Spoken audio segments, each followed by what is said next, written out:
الدكتور عمرو عبد الحق رئيس نادي النصر السابق. طبعا اهلا وسهلا بيك دكتور عمرو. اهلا بيك كابتن هادي. اهلا وسهلا. انت طبعا احد المتضررين من موضوع بند ال8 سنوات.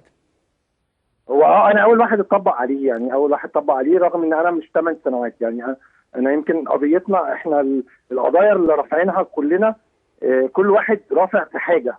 يعني انا رافع ان انا مش بعترض على ال8 سنوات، انا بعترض ان انا مش دورتين. هم حسبوا لي سنه ويوم دوره، ورغم ان انا ما بين السنه ويوم ومجلسي اللي انا فيه كنت فيه كان في مجلسين معينين حسبوا لي دورتين متتاليتين، كانت قصه ثانيه. البند ال8 سنوات او اللائحه، يمكن النادي الاهلي حتى ما كانش بيتطرق لمواد اللائحه. أيوة. بيتكلم من اساسه في ان اللائحه دي مخالفه للاعلان الدستوري.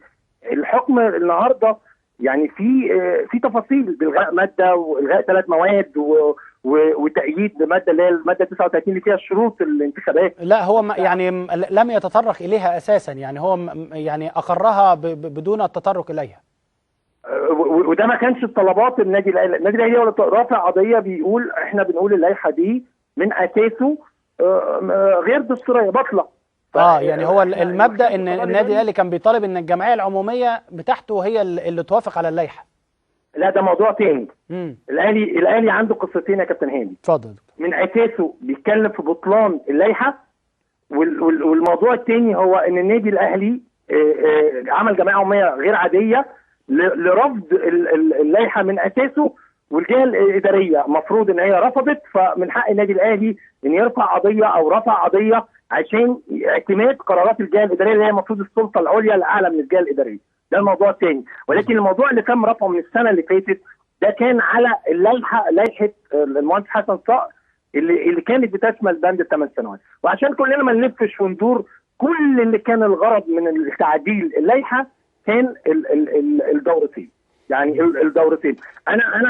احنا كنادي النصر او انا كعمرو عبد الحق، انا بقول ما فيش مانع خالص بتداول السلطه، ولكن ما يبقاش باثر رجعي. يمكن احنا حتى فوجئنا النهارده حضرتك مجلس الشعب ان عايزين يطبقوا قانون افساد الحياه السياسيه او قانون العزل، يقول بس ما ينفعش باثر رجعي.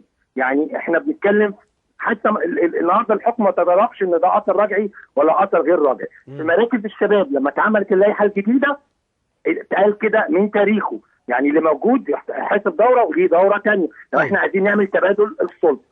ولكن احنا دخلنا في امور ثانيه خالص، واعتقد ان ما فيش مساواه. يعني لو هنتكلم في الدوري الممتاز يا كابتن هادي، انت هتلاقي 4 5 بس اللي هيطبق عليهم 4 5 انديه، الباقي كله مجالس معينه سواء من المؤسسات الحكوميه او انديه خاصه او اللي هي شركات خاصه.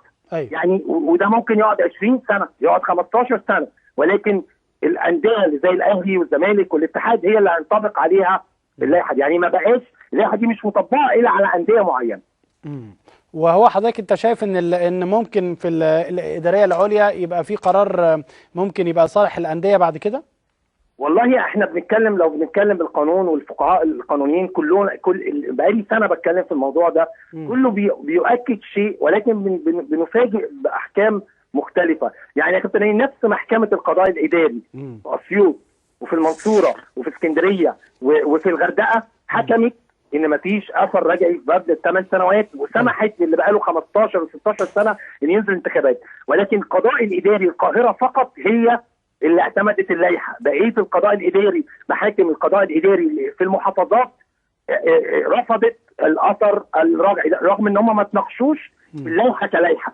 اعتقد ان الاداريه العليا هيكون في هي مرحله اعلى. نتمنى ان ما يحصلش اللغط ده، نتوحد على وضع معين. وبعدين لو هنرسي مبدا الدورتين، انا بقول حاجه مهم جدا، لو هنرسي دورتين، مجلس الشعب دورتين، مجلس الشورى دورتين، لان هو نفس لجنه الشباب اللي في مجلس الشعب اللي بتصر ان تحط في الانديه دورتين، هم كمان يحطوا نفسهم في الدستور ان مجلس الشعب والشورى زي رئاسه الجمهوريه دورتين، ويبقى كله تداول السلطه. وانا برحب بده طبعا. تمام، يبقى هي على الجميع يا دكتور عمرو من وجهه نظرك، واشكرك على مداخلتك القيمه. شكرا يا دكتور عمرو.